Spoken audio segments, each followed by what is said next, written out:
The Philippines, please welcome Prince Albert Pagara.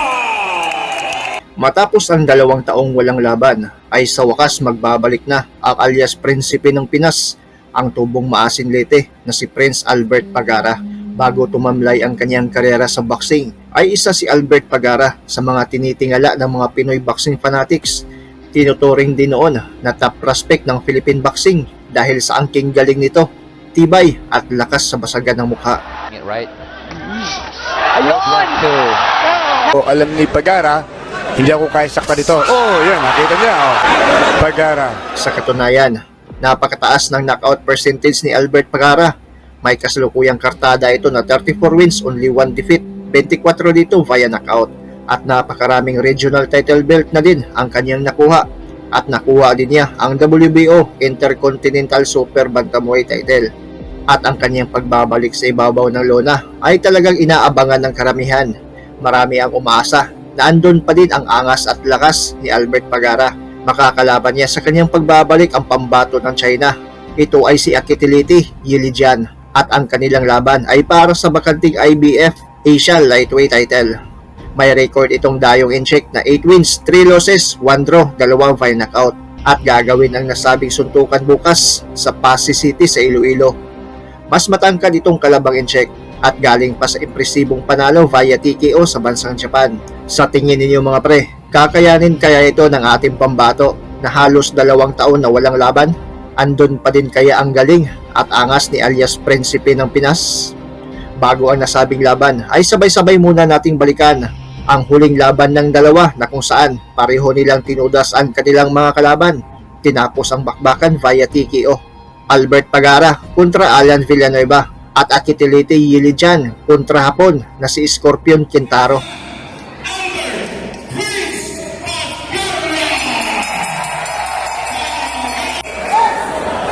Ala, sugod na.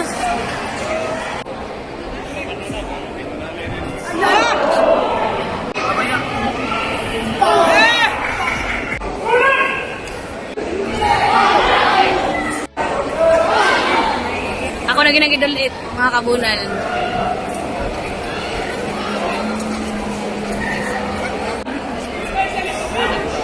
Villanueva from Pagara Boxing Gym. Okay lang kanya, ma'am? Okay na, thank you.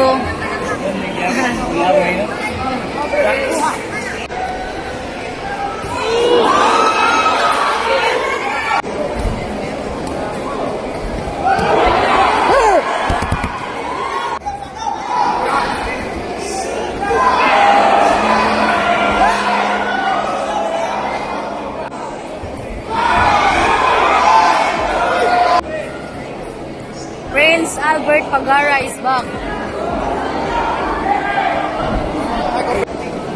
Oh!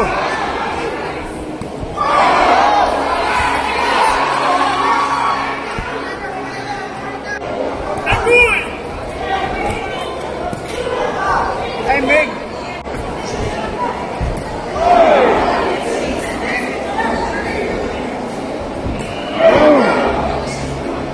Versus Alan Villanueva.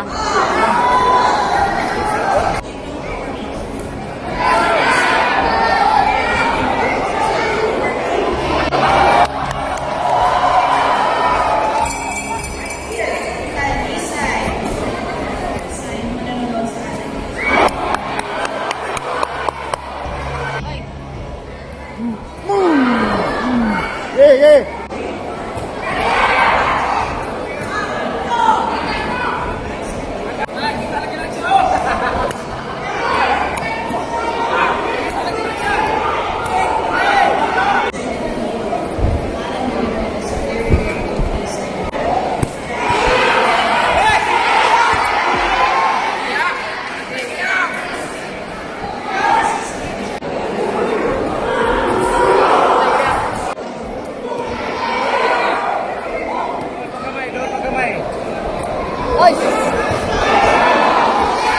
Nagdugo ng ilong ni Alan Villanueva.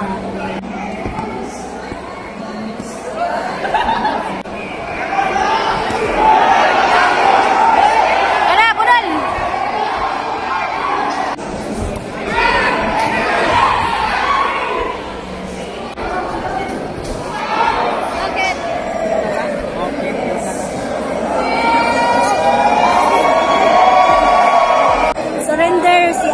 Villanueva.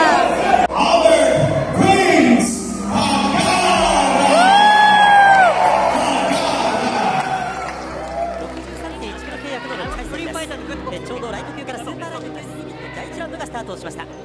スコーピオン選手は楽しみな選手なんですが、まずは右、そこに全日本新人王でもです。ボディじゃあ選手は、手の取り合いとか相手のパンチに警戒せずにも思い切って合わせていくので、スコーピオン金太郎右、ただしそこにスコーピオン選手は思い切って合わせてきますから、こう一気に飛びかかっていこうという感じでどうしても上になりがちつつ、パンチを上に返したいですね。出しちゃう。左のショット、シングル付きでは2位が3回、それから最後の回は中5位をあえて第1ラウンドがスタートしています。1ラウンドはスコーピオン選手一つ中央を取っているのはイエルジャン今右パンチ良かったですね。さあマイケル、ただここで行き過ぎるとスコーピオン選手が簡単にいるかもしれない。出てくる形のエルジャンです。ワンツーで一度返す。ワンツーボディー。上下のチャーケエルジャン選手ですね。スコーピオン選手いかがですか？そうですね。うまくやってますけれど、正面で正面には立ちたくないですよね。見るとあまり左回りとかしないタイプかもしれませんよね。ボディー。若干これ手数がどうかなっていうふうにちょっと右そうですね。突っ込んでくる。右やりにくさに出てるかもしれませんよね。ちなみにスコーピオン選手なんですが、もともとプロボクシングになる前はキックボクサーで活躍をしていた時期もありました。スコーピオン選手の左のボディーブロー良かったですよ。ちょっと左のボディーを狙ってますね。どこに狙うか。今は角度の入り方も圧もあって、そのあたりどう修正してくるかだったんですが、今はしっかりとこれディフェンスして、選手は明らかに序盤の流れとは変わってますね。今逆に金太郎のスコーピオン金太郎の右のフックも良かったですね。今カウンター良かったです。いいですね。今のパンチはちょっと効いたかもしれませんね。ゲルジャン。セレスレート。ゲルジャンの右のカウンターもいいですね。右。やはり今回もこの4ラウンド目、中央を取っているのはスコーピオン金太郎。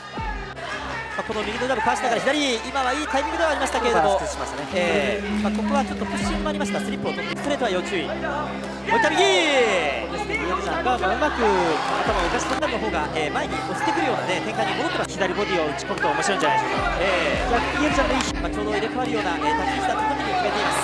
ゲルジャン右アッパーというか日本にはいないようなタイプの特徴っていうのは感じますね。右左ボディ、今のはスコーピオン選手いいですよ。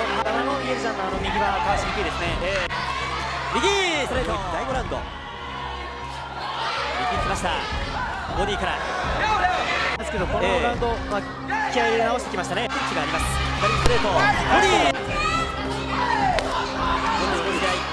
上から下へと左もグラウンドを上げていました。右打ち合いスコーピオン選手先ほどブロッキングしっかり使いましたし、ディフェンスもいろいろ変えてますね。